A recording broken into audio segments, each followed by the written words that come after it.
कैसे हैं आप लोग? बेटे हम लोग स्टार्ट कर रहे हैं class 12th business studies term second. और टर्म सेकंड में जो हमारा चैप्टर सबसे पहले हम कवर कर रहे हैं उस चैप्टर का नाम है स्टाफिंग। तो हम आज बात कर रहे हैं चैप्टर स्टाफिंग की। ये चैप्टर अगर आप एनसीईआरटी के अकॉर्डिंग मूव करें तो चैप्टर नंबर 6 है ये आपका। तो बात कर रहे हैं हम स्टाफिंग की।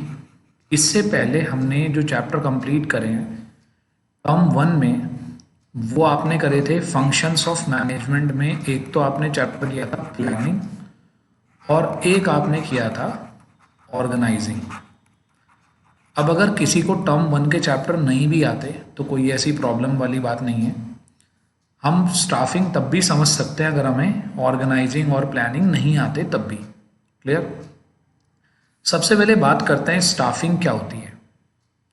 स्टाफिंग का बड़ा सिंपल सा मतलब जो एनसीईआरटी बताती है, एनसीईआरटी के अकॉर्डिंग भी एक मीनिंग है putting the right people to the right job, यानी कि सही काम के लिए सही पीपल को अपॉइंट करना, यानी कि सही पर्सन को अपॉइंट करना। इसका एक सेकंड मीनिंग है जो ज़्यादा एप्रोप्रिएट है, ज़्यादा अच्छा मीनिंग है, filling and keeping filled the position created by organisation structure. इसी बात को हमें थोड़ा सा समझना है बस। Filling and keeping filled, positions को फिल करना और उन्हें एश्योर करना कि वो पोजीशन फिल्ड रहें, इस काम को हम बोलते हैं स्टाफिंग। अब इसे हमें थोड़ा सा समझना पड़ेगा। फॉर एग्जाम्पल एक कंपनी है, उसका नाम है एक्स लिमिटेड। एक्स लिमिटेड को संभालने के लिए एक हमें चाहिए मैनेजिंग डायरेक्टर, एमडी। हमने इस पूरी ऑर्गेनाइजेशन को डिवाइड किया और इस ऑर्गेनाइजेशन को हमने 4 डिपार्टमेंट्स में डिवाइड कर दिया। पहला डिपार्टमेंट प्रोडक्शन, दूसरा department HR, third department finance और फोर्थ डिपार्टमेंट मार्केटिंग। अब जब हमने मार्केटिंग में इस पूरी ऑर्गेनाइजेशन को हमने डिवाइड कर दिया तो हर एक डिपार्टमेंट को संभालने के लिए मुझे क्या चाहिए? डिपार्टमेंट हेड भी चाहिए होगा। मुझे एक डिपार्टमेंट हेड की ज़रूरत है, हर एक का डिपार्टमेंट हेड मुझे चाहिए। उसके बाद डिपार्टमेंट्स को भी हम आगे ब्रेक कर देते हैं अलग अलग सेक्शंस में, यानी कि मैंने सारे डिपार्टमेंट्स को ब्रेक कर दिया अलग अलग। करेक्ट? क्योंकि एक अकेला आदमी लोग सारा काम नहीं कर पाएगा भाई, एचओडी सारा काम तो नहीं कर पाएगा। उसने अपने नीचे सेक्शन इंचार्जेस रखे काम को संभालने के लिए। ठीक? तो अब आप सोचिए ध्यान से बिल्कुल, ये जो मैंने सर्कल क्रिएट करे इतने सारे, ये जो काम मैंने अभी तक करा है, ये काम होता था ऑर्गेनाइजिंग में और इसे हम नाम देते थे ऑर्गेनाइजेशन स्ट्रक्चर। किसी भी ऑर्गेनाइजेशन को जब हम ब्रेक कर देते हैं तो वो बन जाती है ऑर्गेनाइजेशन स्ट्रक्चर। और ये जो मैंने यहाँ पर क्रिएट की हैं इसे हम बोलते हैं पोजीशन, यानी कि एक पोजीशन होगी एमडी की, एक पोजीशन होगी एचओडी की। करेक्ट? इन पोजीशंस को फिल करने का जो काम है, इन पोजीशंस को जो भरने का काम है सही लोगों से, उसे हम बोलते हैं स्टाफिंग। तो स्टाफिंग का मतलब है इन पोजीशंस को फिल करना और इंश्योर करना कि ये पोजीशंस फिल ही रहें। यानी कि फॉर एग्जांपल अगर मैंने यहाँ पर मिस्टर ए को फाइनेंस डिपार्टमेंट का हेड बनाया और मिस्टर ए जॉब छोड़कर चले जाते हैं तो उनकी जगह किसी और को मैं यहाँ अपॉइंट करूँ, तो ये काम। अब आप एक बार दोबारा से डेफिनेशन देख सकते हैं कि क्या मीनिंग है इसका। Filling and keeping filled positions created by organisation structure. तो ये जो ऑर्गेनाइजेशन स्ट्रक्चर ने जो पोजीशन क्रिएट की थी उन्हें फिल करने का काम कौन करता है? स्टाफिंग करती है। क्लियर? आई होप यहाँ तक की बात आपको क्लियर हो गई। चलिए अब हमारा जो नेक्स्ट टॉपिक है ये हमारा आज का सेकंड टॉपिक है और सेकंड टॉपिक का नाम है स्टाफिंग प्रोसेस। अब स्टाफिंग प्रोसेस यानी कि अभी जो हमने देखा कि filling and keeping filled position created by the organisation structure, हम कैसे इंश्योर करें कि हमारी जो स्टाफिंग है वो जो फिल्ड है, जो पोजीशन है वो फिल्ड रहेंगी। तो इसके लिए we follow the 8 steps, 1 2 3 4 5 6 7 and 8। हम ये 8 स्टेप्स फॉलो करते हैं। इनमें से रिक्रूटमेंट हम आगे डिटेल में डिस्कस करेंगे, सिलेक्शन भी करेंगे, उसके बाद आपका ट्रेनिंग एंड डेवलपमेंट भी करेंगे। तो ये स्टेप्स हम आगे चलकर भी डिस्कस करेंगे। ठीक, ये 3 स्टेप हमें आगे डिटेल में भी पढ़ने हैं। अब आते हैं फटाफट से फर्स्ट स्टेप पर, जिसका नाम है estimating the man power requirement. अगर आप अपने यहाँ पर लोगों की पोजीशन फिल करना चाहते हैं तो पहले आपको ये भी तो पता होना चाहिए कि आपके पास कितनी पोजीशंस के लिए आपको लोग चाहिए। तो इसके लिए हम 2 काम करते हैं, एक का नाम है वर्क लोड एनालिसिस और एक का नाम है work force analysis. Work load analysis, work force analysis. Work load analysis तो हमें ये बताता है कि हमें कितने ह्यूमन रिसोर्स की रिक्वायरमेंट है, ह्यूमन रिसोर्स नेसेसरी।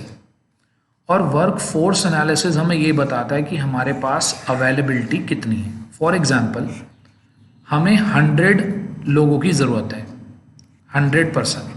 हमारे टोटल काम के लिए 100 लोग चाहिए, लेकिन हमारे पास 90 लोग, जो 90 हैं, 90 लोग हमारे पास कैसे हैं, 90 लोग हमारे पास अवेलेबल हैं। तो अगर 90 लोग हमारे पास अवेलेबल हैं तो हमने एस्टीमेट कर लिया कि हमें 10 लोगों की ज़रूरत और है। तो this is the first step, step 1, estimating the man power requirement. अब आते हैं सेकंड स्टेप पे, स्टेप 2। स्टेप 2 का मतलब होता है रिक्रूटमेंट। रिक्रूटमेंट में क्या होता है, हम अपने पास कुछ ऐसा करते हैं कि ज़्यादा से ज़्यादा लोग हमारे यहाँ पर जॉब के लिए अप्लाई करें, ताकि उनमें से हम सेलेक्ट कर पाए लोगों को। तो रिक्रूटमेंट में हम लोग क्या करते हैं, creating a pool of prospective candidates. मतलब आगे चलकर हम एक टॉपिक पढ़ेंगे जिसका नाम होगा सोर्सेस ऑफ रिक्रूटमेंट। हम ज़्यादा से ज़्यादा लोगों को अपने यहाँ पर अट्रैक्ट करेंगे, स्टिम्युलेट करेंगे, ताकि वो हमारे यहाँ पर आएँ और जॉब के लिए क्या करें, अप्लाई करें। फॉर एग्ज़ाम्पल, जैसे मैंने अभी बताया था, हमारे यहाँ पर 10 वैकेंसीज़ हैं, हमारे यहाँ पर 10 वैकेंसीज़ हैं। हमने उसकी एडवर्टीज़मेंट वगैरह सब कुछ की और हमारे यहाँ पर 500 लोगों ने अप्लाई करा। तो हम चाहते हैं हमारे पास ज़्यादा से ज़्यादा वैरायटी हो, ताकि हम उसमें से अच्छा सिलेक्शन कर पाएँ। अब आता है हमारा स्टेप नंबर 3। स्टेप 3, अभी जो हमने पिछले स्टेप में जो पूल क्रिएट किया था, जो हमने अभी पिछले स्टेप में बहुत सारे लोगों की एप्लीकेशंस अपने पास ली थी, उनमें से हम बेस्ट कैंडिडेट्स को सेलेक्ट कर लेते हैं। बेस्ट कैंडिडेट्स को हम सेलेक्ट कर लेते हैं, जो भी 10 लोग हमारे लिए बेस्ट थे हम उन्हें सेलेक्ट कर लेंगे। आगे चलकर हम एक टॉपिक और पढ़ेंगे जिसका नाम होगा सिलेक्शन प्रोसेस। ठीक, तो हम लोग क्या करते हैं, selection is the process of choosing from among the pool of prospective job candidates developed at the stage of recruitment. ये हमने 500 लोगों का पूल क्रिएट करा था, उसमें से हमने 10 कैंडिडेट सेलेक्ट कर लिए। उसके बाद होता है उन सेलेक्टेड कैंडिडेट को प्लेसमेंट और ओरिएंटेशन देना।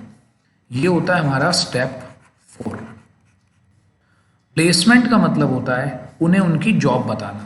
तो placement refers to employ job candidate occupying the position और post for which the person has been selected. जिस भी काम के लिए आपको सेलेक्ट किया गया है, आपको आपकी जॉब बताएंगे कि भाई आपको ये काम करना है, इस तरीके से काम करना है, ये पर्टिकुलर सॉफ्टवेयर है। तो हर चीज़ आपको बताई जाती है आपकी जॉब के बारे में। एक वर्ड यहाँ पर और है जिसका नाम है ओरिएंटेशन। ओरिएंटेशन का मतलब होता है नोइंग दी ऑर्गेनाइजेशन, अपनी ऑर्गेनाइजेशन को समझना। तो जब आप सेलेक्ट हो गए एक कंपनी में तो आपको आपकी जॉब समझना भी ज़रूरी है और अपनी ऑर्गेनाइजेशन को भी समझना ज़रूरी है। ठीक, तो ये दोनों काम हमारे लिए बहुत ज़रूरी हैं। तो ये हमारा नेक्स्ट स्टेप होता है। उसके बाद होता है अगला स्टेप आपको ट्रेनिंग देने का और आपको डेवलप करने का। Everyone must have the opportunity to rise।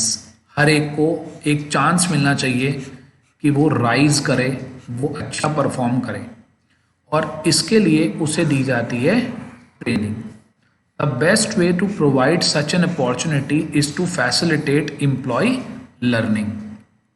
उसे काम सिखाया जाए और काम सिखाने के लिए हम उसे क्या देते हैं, ट्रेनिंग।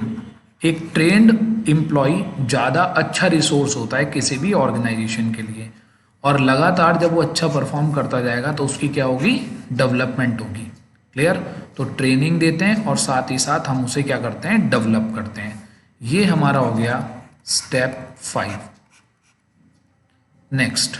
नेक्स्ट आता है परफॉर्मेंस अप्रेजल। अब हमने उसे काम बता भी दिया था, हमने उसको ट्रेनिंग भी दे दी, अब हम उसकी परफॉर्मेंस को इवैल्यूएट करते हैं कि जैसा हमने उसे सिखाया था या जैसा हम चाहते हैं, जो हमारे यहाँ के प्री डिटरमाइंड स्टैंडर्ड्स हैं।